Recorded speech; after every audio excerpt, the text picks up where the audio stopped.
Welcome back to the Red Dice Diaries RPG podcast with John and Hannah. Hi. We're doing another Friend or Foe Friday, but we decided to change the book we're using this week just to do something a little bit different. We're going to be looking at the Castles and Crusades Classic Monsters and Treasure.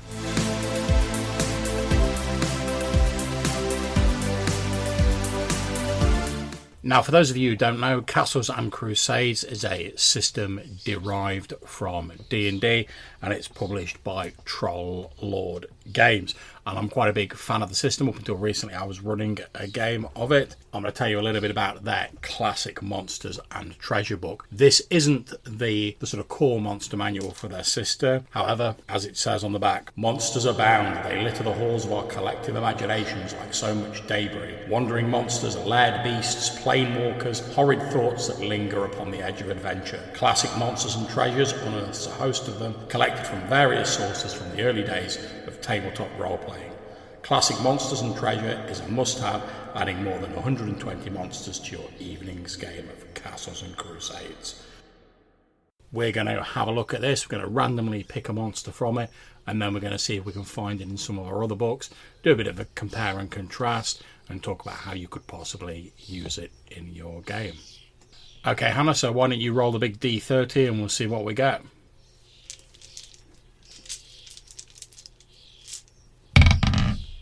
11. Okay, so the 11th letter is a K. There are 3 monsters in here listed under K. So I'll find us a D6. Maybe. 3. That's the last one. It is the Korred. So let's have a quick look in here and see what it says about the Korred.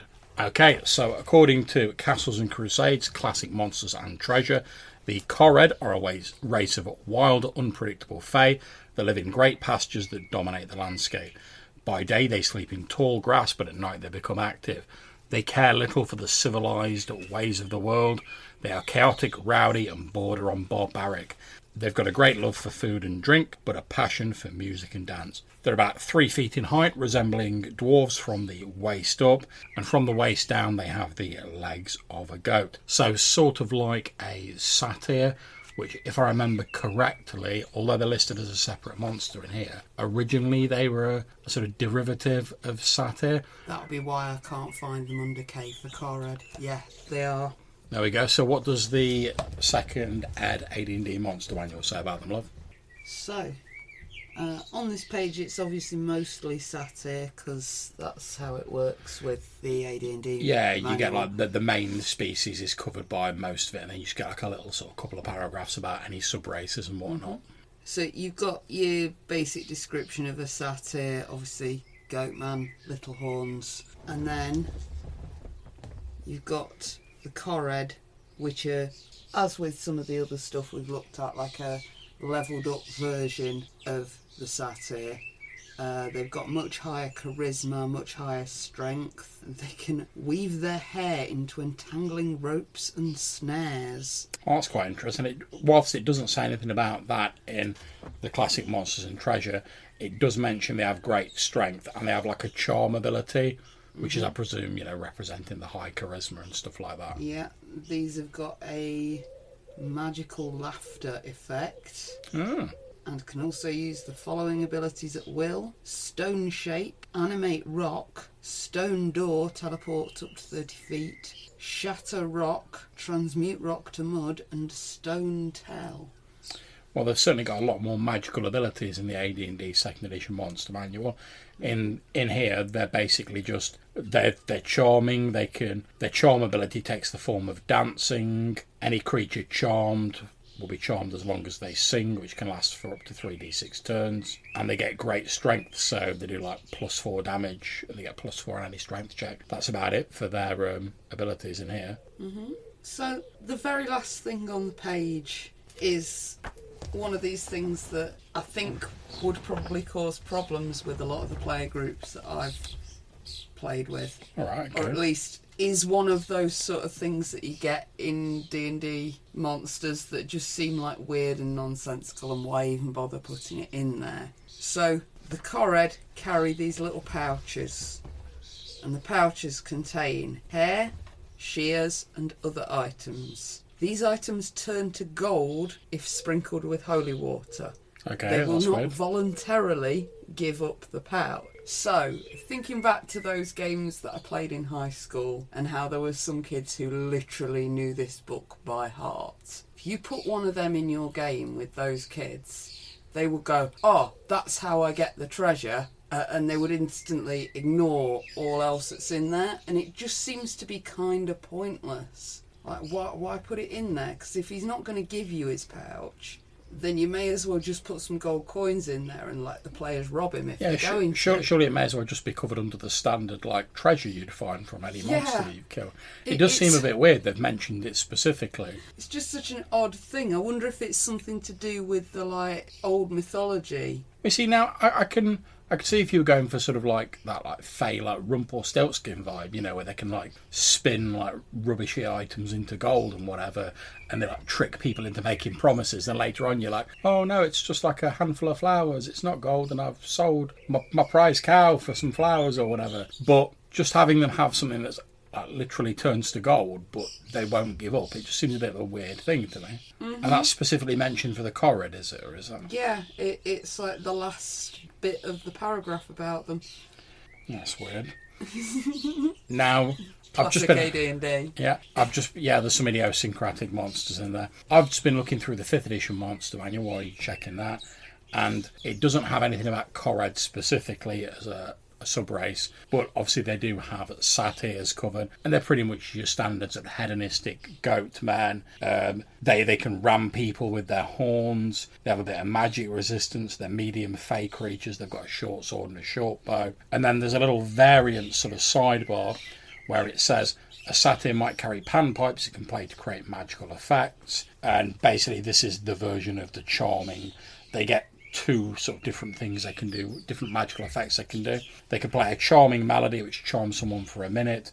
3 effects. They can play a frightening strain where they can frighten someone for a minute, or they can play a gentle lullaby where someone falls unconscious for 1 minute. So I'm curious now as to the charm effect, because reading it in the 2nd ed book it does look a bit 1980s. You know, when the phrase includes comely females, charisma 15 plus, you know you're probably on dodgy 1980s ground. Yeah, now, I mean, not to excuse that or anything, because I agree, that sounds dodge as. But, again, in the original mythology...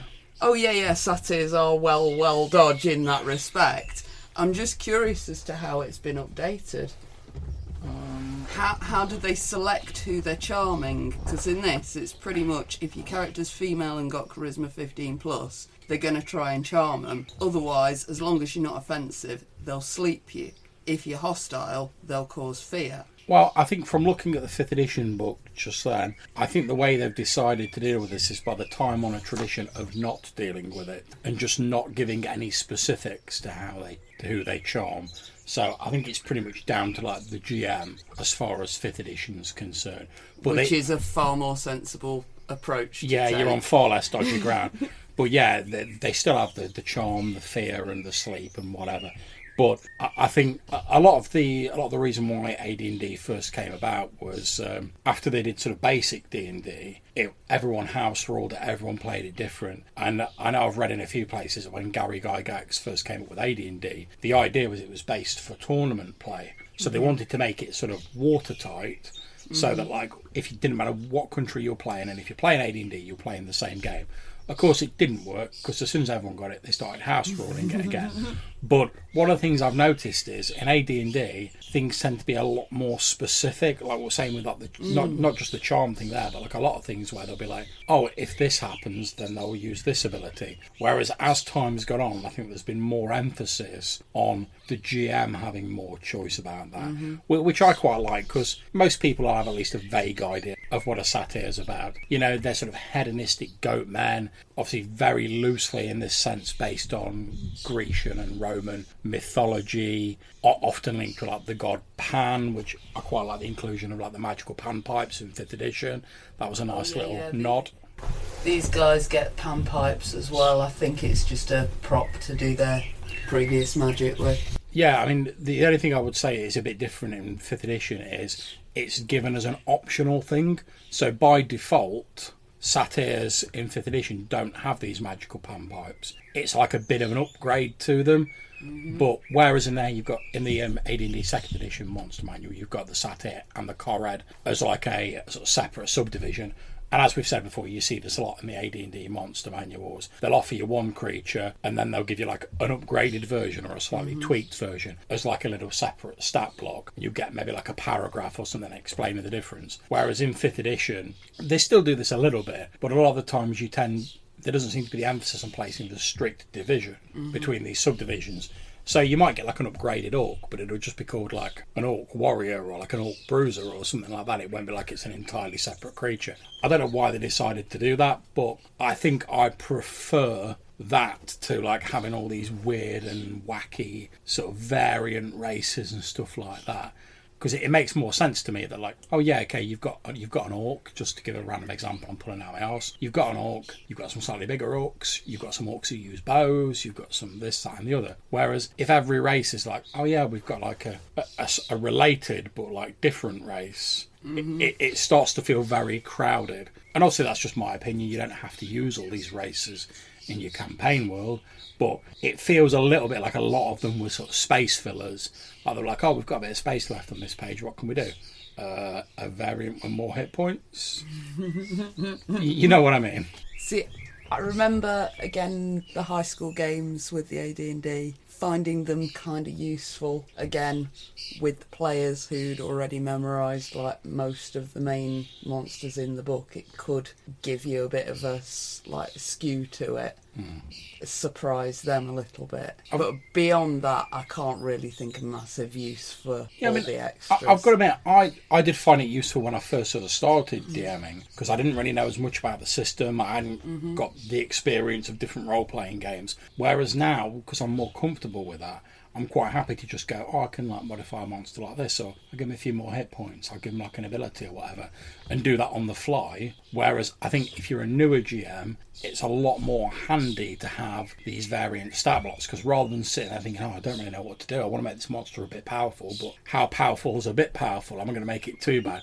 Whereas if you've got like a separate stat block that's like, oh, here's your orc bruiser, he's just a slightly more powerful, you can just pull that straight out of the book and use it in your game, and you haven't got to worry. Someone else has sort of done that bit of the work for you, basically. Yeah, the extra stat blocks are always nice, whatever it is. And I've got a bit, I was sort of sceptical about the Korred, saying it seemed like a bit of a space filler. But if you look at the AD&D Second Ed Monster Manual, the Satyr spread sort of covers a single A4 page. The Korred stuff's only like a couple of little paragraphs at the end, and the extra stat block doesn't really take up that much space. So, and you certainly, in the more modern monster manuals, you get monster write-ups that go over more than one page. Oh, yeah. So I do think they've made quite efficient use of the space in AD&D.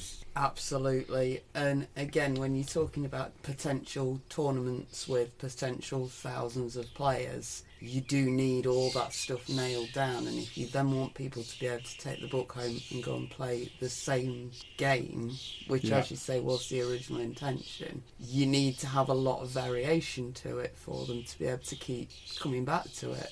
Okay, now we've said earlier on that obviously Satyrs are sort of based on the god Pan from mythology. So do you want to grab our big dictionary of mythology off the shelf, love? Lovely, just prise it out from between my copies of Hellbore magazine and my English Folktales book. And do send us a comment if you want to see photos of John in his Satyr outfit from LARP. Indeed, I should tell you, I make a very fine Satyr in the fluorescent pink dreadlocks. Although, to be honest, if you sort of correspond with me regularly and you've got me on Facebook, you've probably seen him anyway. Satan, Satyran, Satyr, here we go. Satyr. Some say that the Satyrs were the sons of Hermes and the brothers of the nymph. The modern Greek Calicanzini, I think, have many features of the ancient Satyr. So, god of the woodlands, part man, part goat, with a long tail, a fertility spirit. Yep. And obviously named for Saturn, Greek god. Yeah, they're also linked with the ancient Greek god Pan, god of the wild, shepherds and flocks, nature, wilderness, mountains. Also gives his name to the mood of panic. So although on one hand he was a bit of a jocular, sort of fun, happy-go-lucky, there was this whole darker sort of debauched, sort of quite vile side to the god. Absolutely.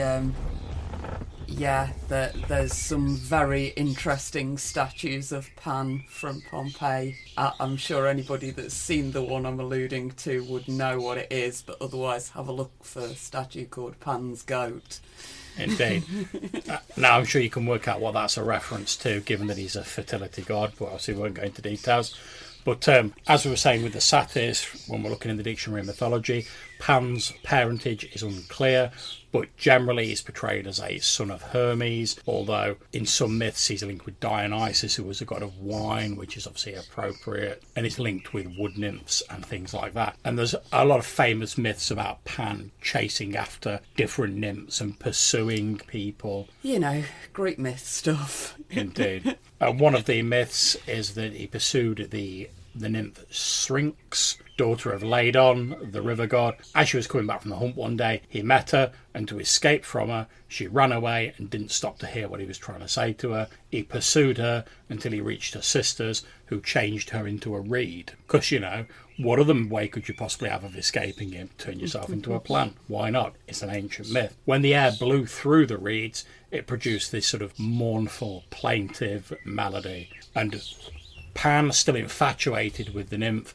took some of the reeds and fashioned those into the first panpipes.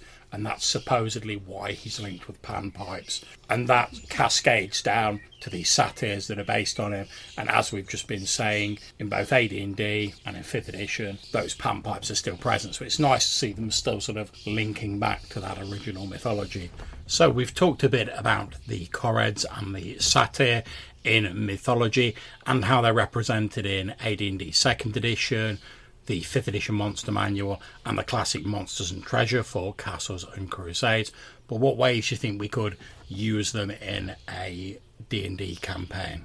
So I don't know that I would, to be honest, simply because they tend to be quite sort of trickstery characters. Yeah. And I would not tend to want to use one as a direct villain. Yeah. And yet in D&D people do often get quite frustrated with these characters that cause some problems but then are like supposed to be a bit friendly as well. I don't think I could do it particularly well. Now we as I've mentioned did a LARP game where we played Satyrs. Yeah.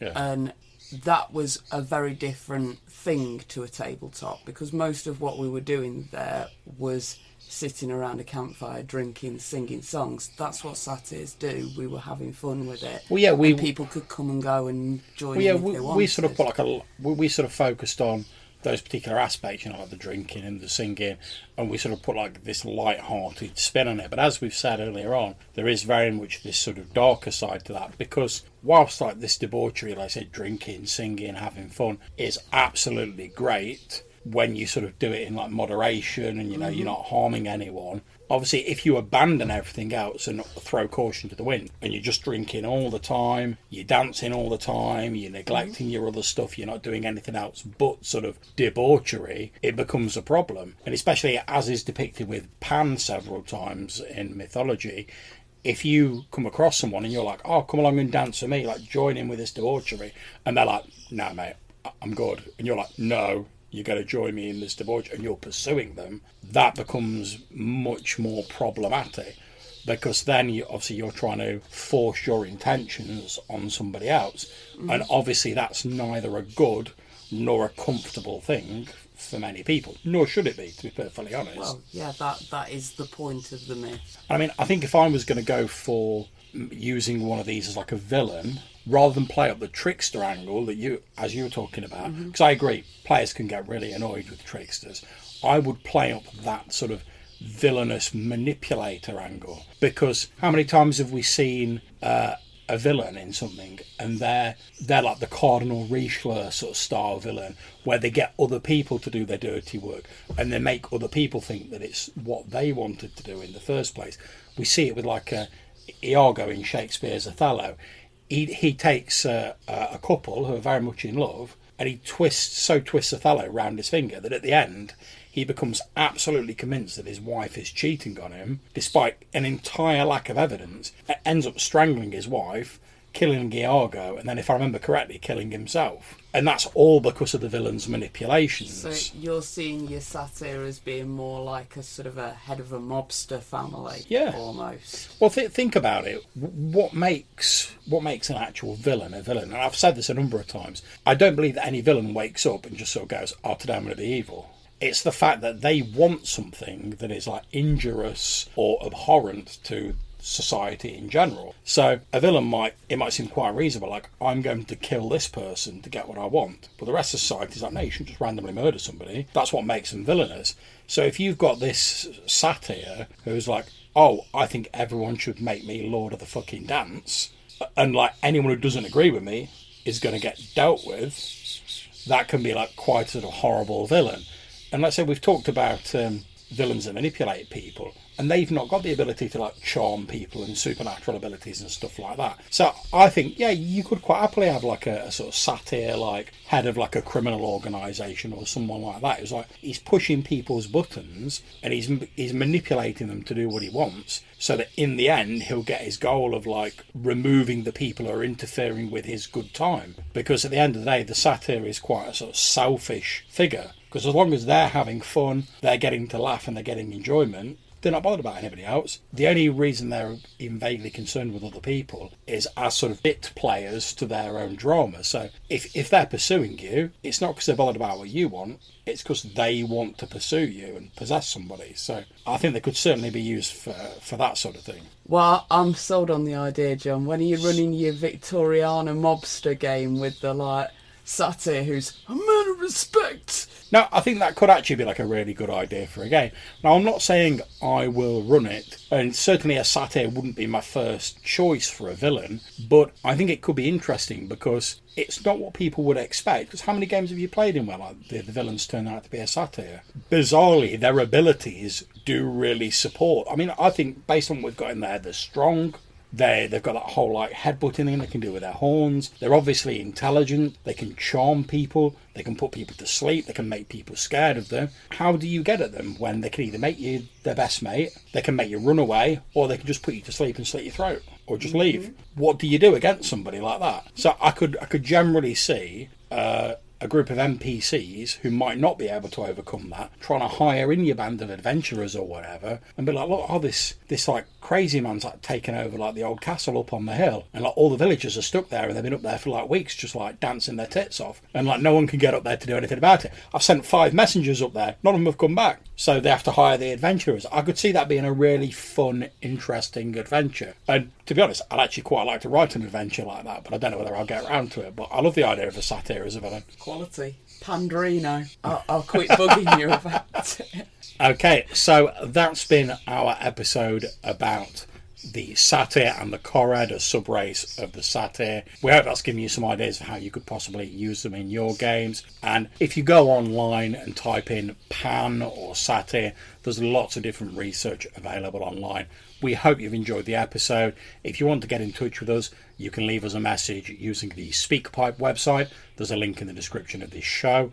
Or you can send us an email. The address is rddrpgpodcast@gmail.com. Until we see you next time, take care, stay safe, and happy gaming.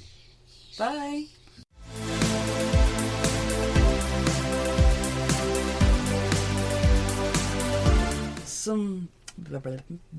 Start again. Oh, the neighbours finished moaning at the dog. I'm sold on the idea. When are you running this like steampunk game where we're fighting the mobster Satyrs? Oh, sorry, love, you've lost me. You've obviously not been paying attention to me online, and you don't know my much publicised aversion to any game that describes itself as something punk. Oh, I do apologise. When are you running your Victoriana Satyr? That's more like it. Let me start that again then. When are you running?